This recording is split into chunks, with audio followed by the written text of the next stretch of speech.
அழுத்தமான கதைக்களத்தில் கால் பதித்து மக்கள் மனதில் காலத்தால் பதிந்து நிற்பவர். தன் உழைப்பால் நிறைய உழைப்பாளிகளுக்கு தோள் கொடுத்து நிற்பவர். புதியவர்களை வாரி அணைக்கும், உயர்த்திவிடும் முன்னோடி. சிறப்பு விருந்தினர் திரு அமீர் அவர்களை அன்போடு பேச வைக்கிறேன்.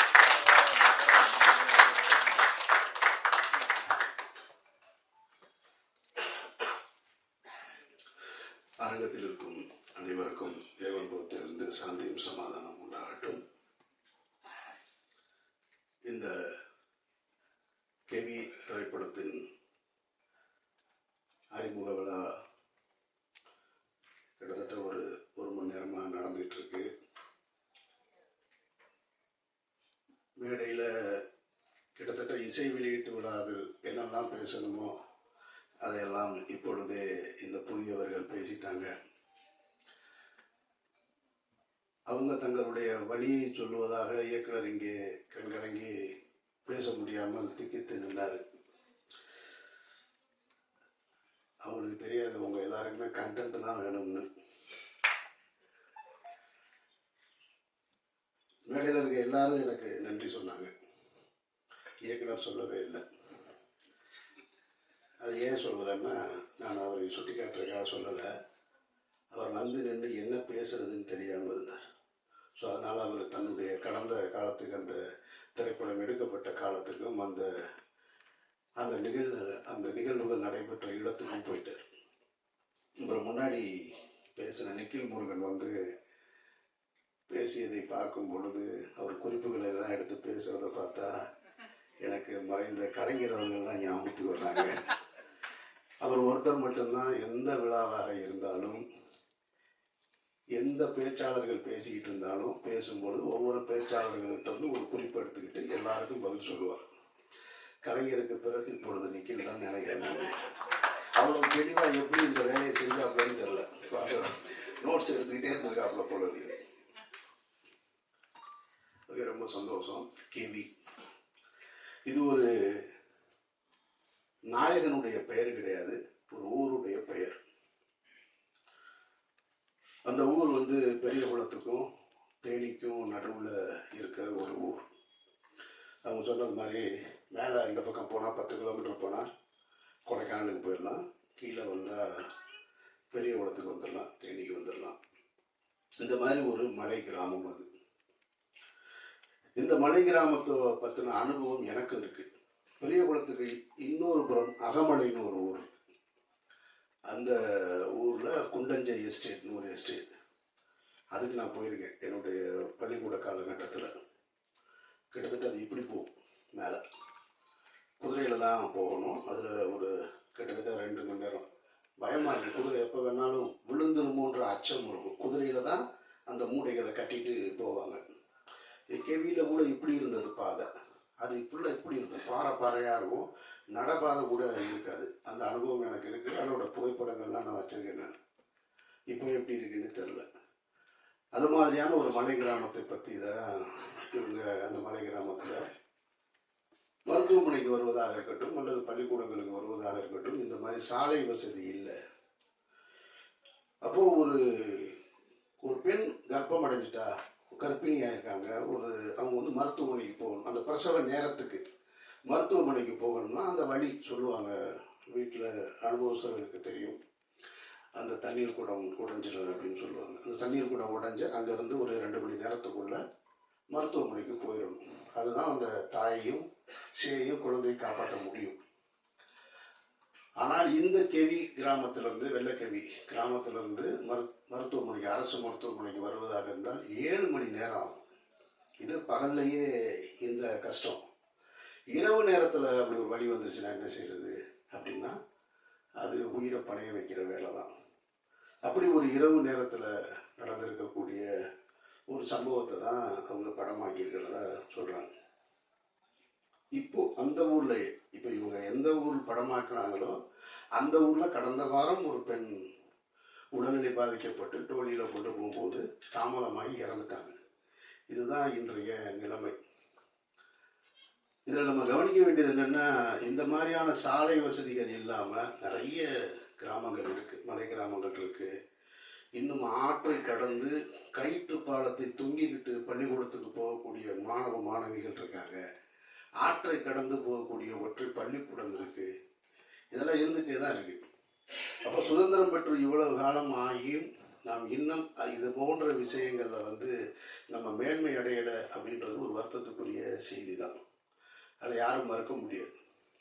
அப்போ இங்கே நம்ம கவனிக்க வேண்டியது என்னவாக இருக்குன்னா, ஃபார்முலா ரேஸ் கால்பந்தயம் நடத்துகிற அளவுக்கு நம்ம நாடு முன்னேறி இருக்கு. அப்போது அந்த அளவுக்கு முன்னேறி இருக்கிற நாம இந்த மாதிரியான மருத்துவமனைகளுக்கு கொண்டு போவதற்கான சாலை வசதிகளை முன்னேற்ற வேண்டியது அவசியமானது.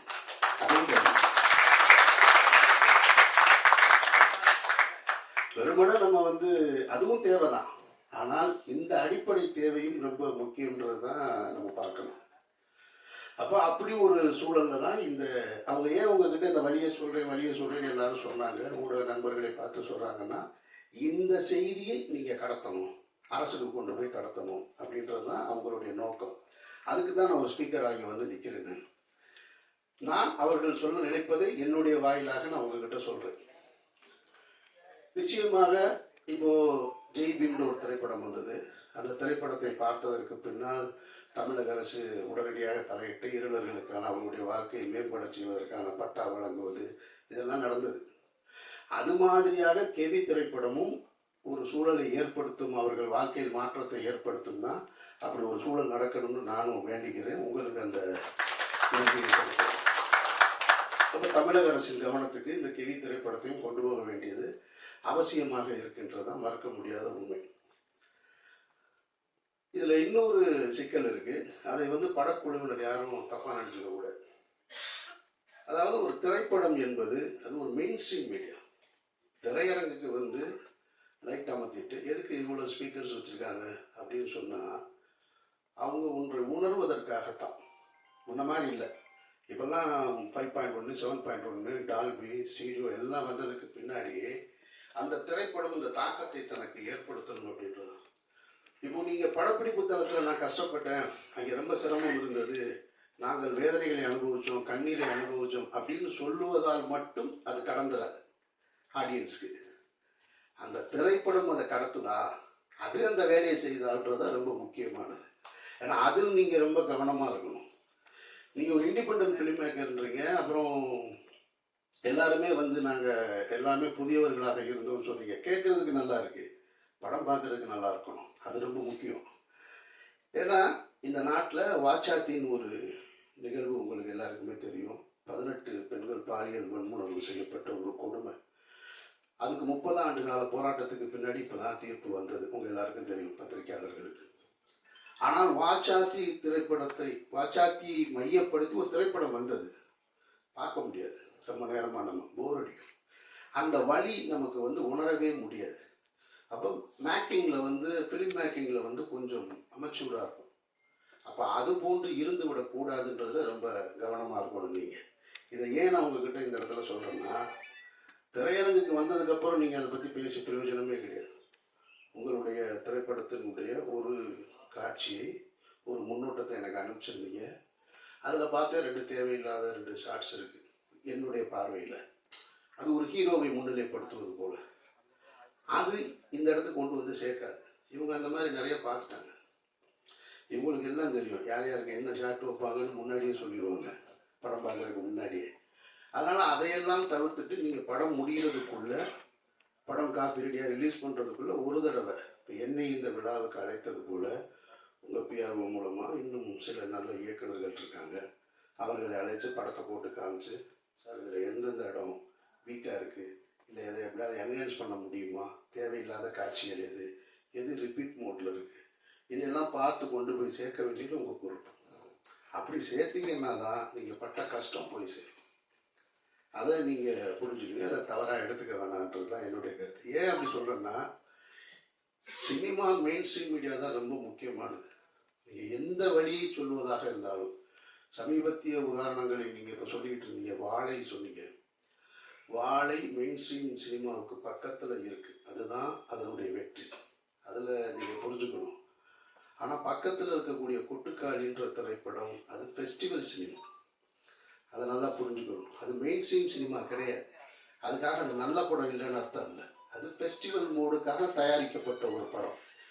அப்போ ஃபெஸ்டிவல் மோடுக்காக தயாரிக்கப்பட்ட ஒரு திரைப்படத்தை, பல சர்வதேச விருதுகளை பெற்ற ஒரு திரைப்படத்தை இங்கே கொண்டு வந்து நீங்கள் சக மெயின்ஸ்ட்ரீம் மீடியாவோட போட்டி போட வைப்பது என்பதே அது ஒரு வன்முறை தான்.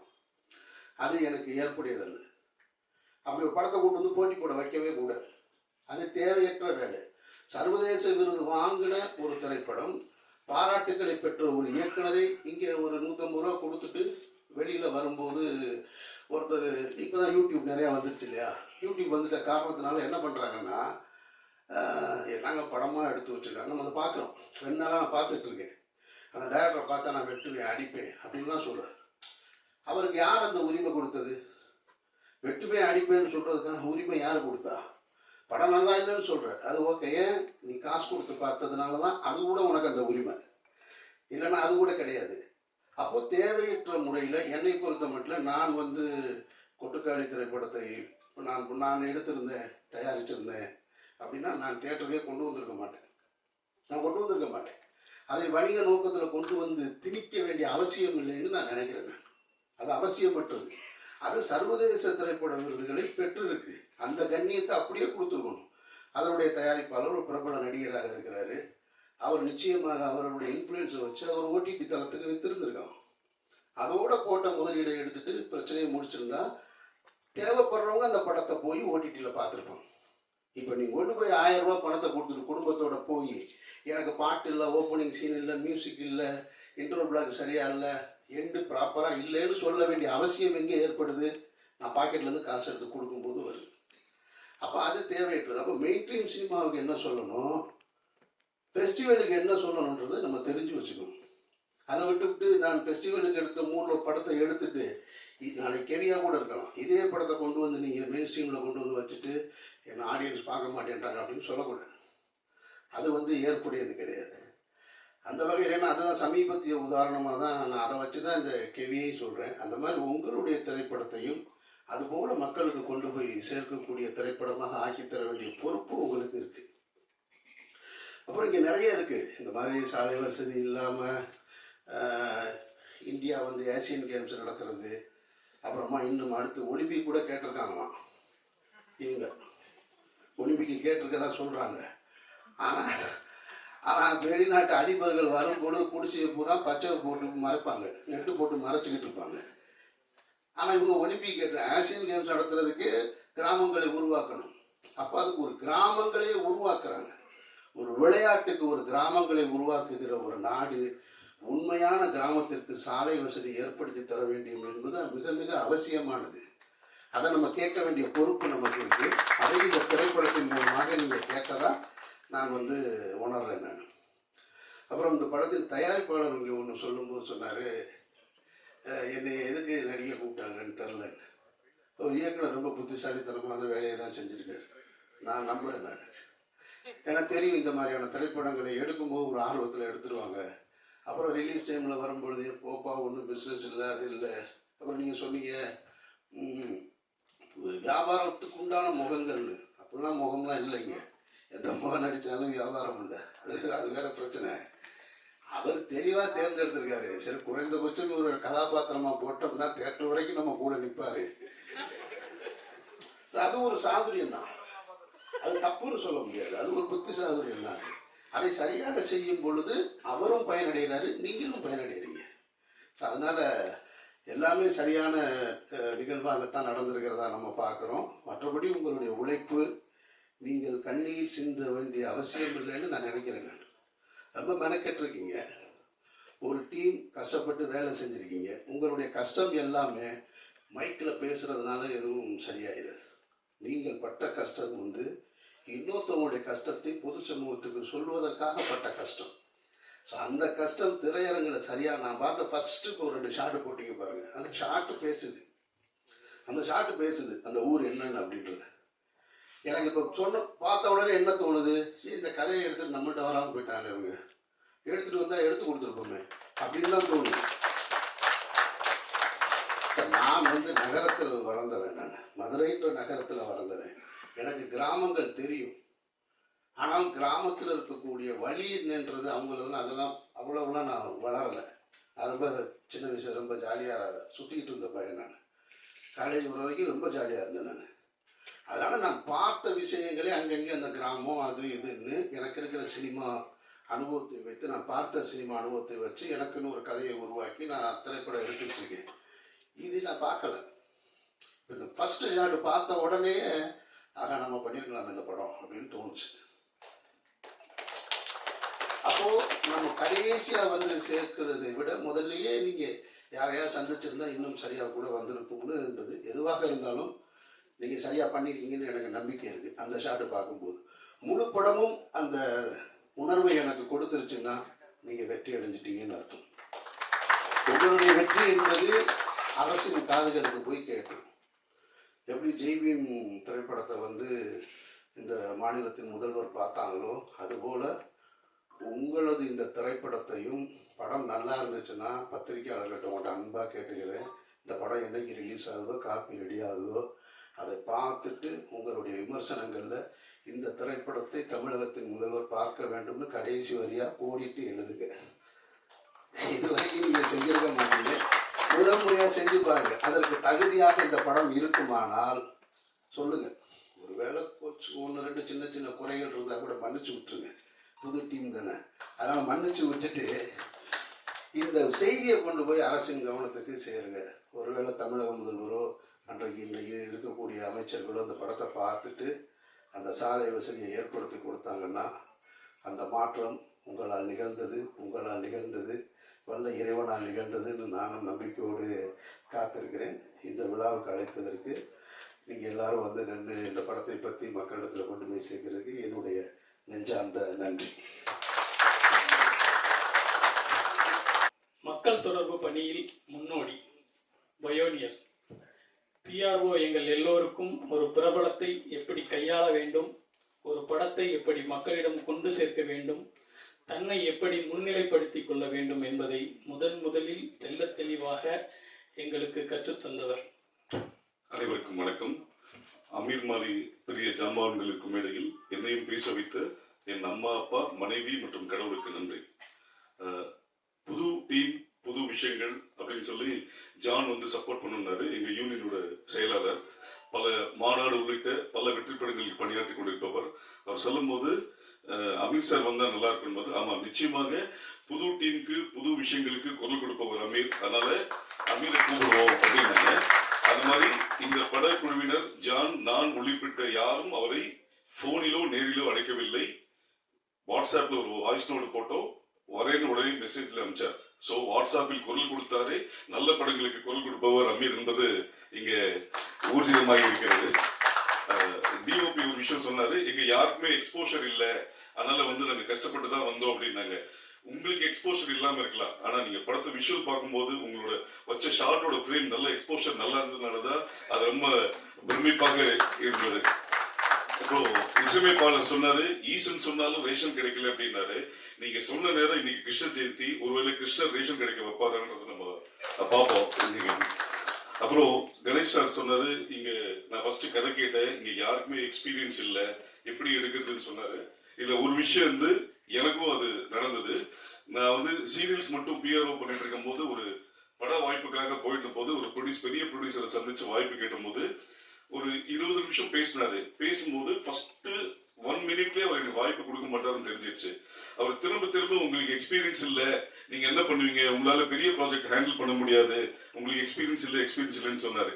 நான் சொன்ன ஒரே ஒரு விஷயம் சார், எனக்கு திறமை இருக்கா இல்லையான்றது நீங்க வேலை கொடுக்காமலே பார்க்க முடியாது. எக்ஸ்பீரியன்ஸ் வேணும்ன்றீங்களே, நம்ம வீட்டுல பையனுக்கோ பொண்ணுக்கோ கல்யாணம் பண்ணும்போது மாப்பிள்ளைக்கோ பொண்ணுக்கோ எக்ஸ்பீரியன்ஸ் இருக்கான்னு யாரும் பாக்குறது இல்ல. நல்ல திறமை இருக்கா, நல்ல குடும்பம் இருக்கான்னு தான் பாக்குறோம். அது மாதிரி இந்த திறமை இருக்கு, நீங்க வாய்ப்பு கொடுங்கன்னு சொன்ன எனக்கு கொடுத்தாங்க. அதனால கணேஷ் சார், இவர்கள் திறமையானவர்கள், திறமையை நம்பி நீங்கள் வந்து படம் ஆரம்பிச்சிருக்கீங்க, வாழ்த்துக்கள். இயக்குனர் பேசும்போது சொன்னாரு 4-5 வருஷத்தோட ஹார்ட் ஒர்க் அப்படின்னு சொன்னார். உங்களோட வெற்றி தள்ளிதான் போயிருக்கிறதே தவிர தவறி போகவில்லை. சமீபத்தில் ஒரு நண்பர் ஒருத்தர் சொன்னாரு, இந்த மண்ணின் மகிமை என்னன்னா, நாம என்ன புதைச்சாலுமே அது மக்கி போயிடும், ஆனா விதை மட்டும் புதைச்சாதான் விதை முளைக்கும்னாரு.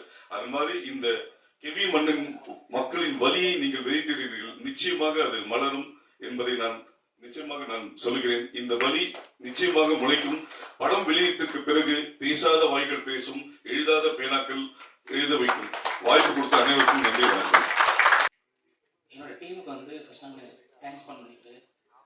கிட்டத்தட்ட வந்து பயணம் வந்து ஒரு 4 வருஷம்.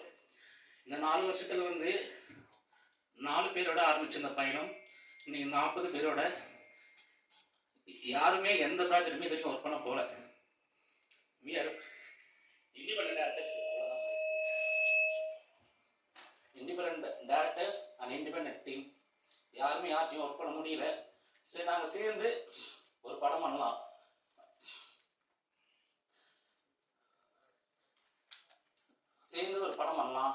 அப்படின்னு சொல்லிட்டு ஆரம்பிச்சு இன்னைக்கு வந்து இந்த படம் வந்து நல்லபடியாக முடிஞ்சிருக்கு.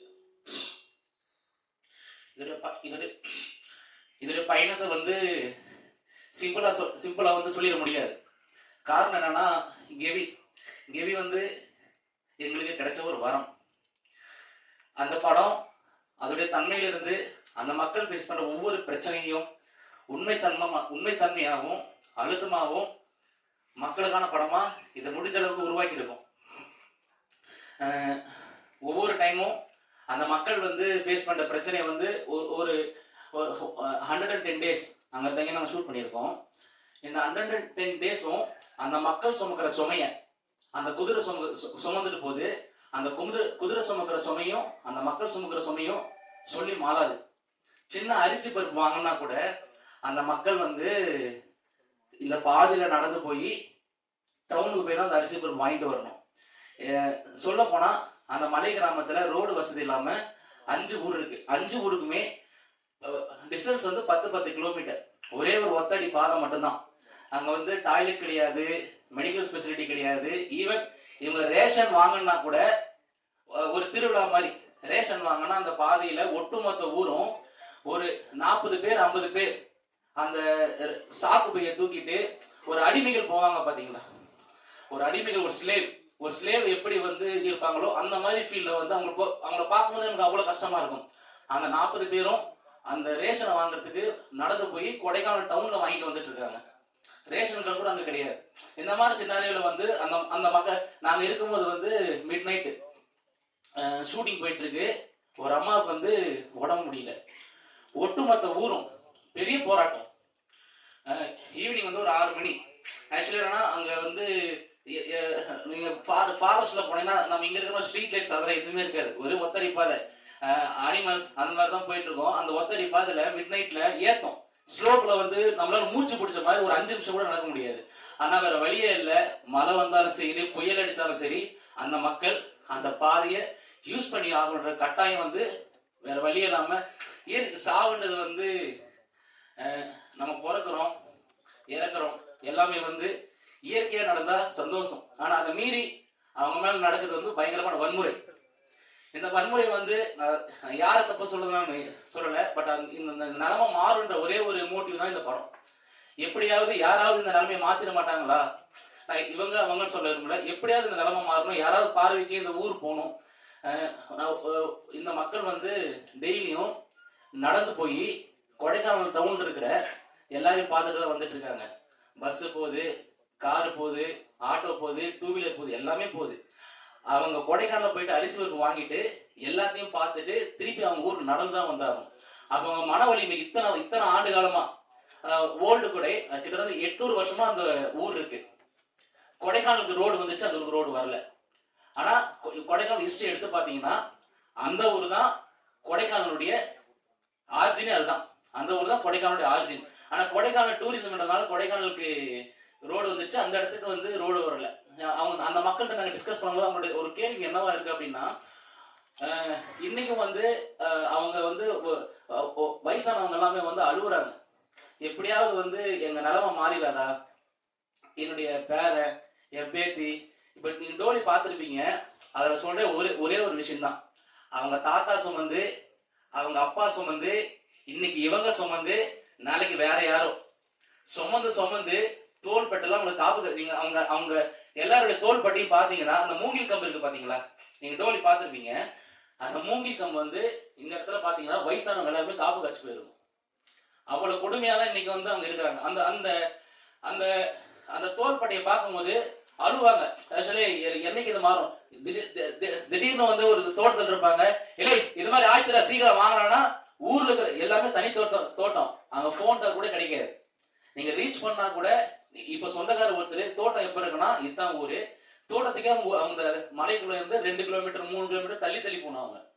இன்கேஸ் அப்போ தோட்டத்துல இருக்கிற ஏதாவது ஆச்சு அப்படின்னா அந்த இன்ஃபர்மேஷன் ஊர்ல இருக்கிற ஒவ்வொரு தோட்டத்துல போயிட்டு நடந்து போயோ ஓடி போயோ சொல்லி எல்லாரும் வந்து அசம்பிள் ஆகி, மூங்கில் வந்து ஊர்ல கிடையாது, மூங்கில் வெட்டத்துக்கு 3 கிலோமீட்டர் போகணும்.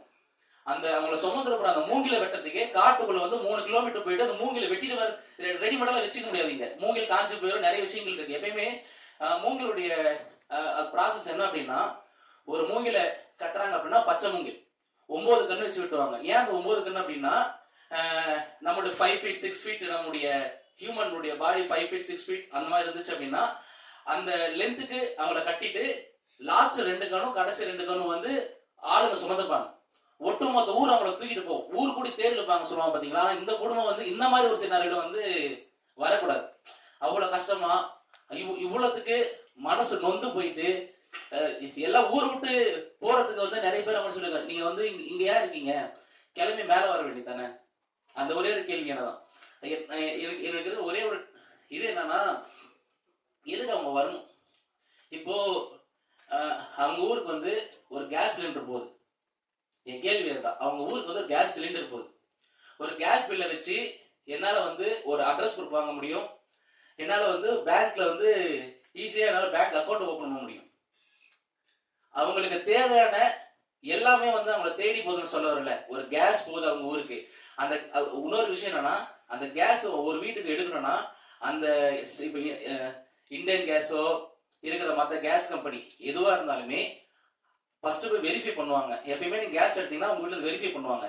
அந்த மாதிரி ஒரு 2 பேரு கேஸ்ல இருந்து அந்த பாதையில நடந்து போய் வெரிஃபை வேர்த்து விறுவிறுத்து உப்பு பூத்து அந்த ஆள் வரும்போது கேட்கலாம். ஒரு நாள் நாங்க வந்து ஷூட்டிங் முடிச்சு ஏறி வரோம், இந்தியன் கேஸ்ல இருந்து ஒரு 2 பேர் நடந்து வந்துட்டு இருக்காங்க. எங்க போயிட்டு வரோம்னு கேட்டா, நாங்க அப்பதான் ஷூட்டிங் முடிச்சுட்டு நாங்க மேல்படி கீழே இறங்கிட்டு இருக்கோம், வெள்ளைக்கு போயிட்டு வந்துட்டு இருக்கோம் அப்படின்னு சொல்லும் போது, உப்பு பூத்து எப்படி இவங்கெல்லாம் இங்க இருக்காங்க, மனநலம் ஒரு பேசிக்கா இருக்கிற மக்களோட மனநலம் என்னவா இருக்குன்னா, ஒரு நாள் நடந்ததுக்காக அவங்களுடைய மனவலிமை, ஒரு நாள் நடந்ததுக்கு அவங்க சொல்ற ஒரு ஸ்டேட்மெண்ட், எப்படிங்க இந்த மக்கள் வந்து இங்க இருக்காங்கன்னு கேட்கிற அப்போ ஒவ்வொரு நாள் இதுதான் அவங்க வாழ்க்கைன்னு இருக்குல்ல. இது வந்து எப்ப மாறும், எப்படி மாறும்ன்ற கேள்வியோட தான் இன்னைக்கு இருக்காங்க. இந்த படம் வந்து எனக்கு அதோடைய பாதை, இந்த படம் வந்து எல்லா வழியும் மறைச்சு அவங்களுக்கு ஒரு பாதையை உருவாக்கி கொடுத்துச்சு அப்படின்னா அது மட்டுமே எங்க மொத்த டீமுக்கும் போதும். தேங்க்யூ.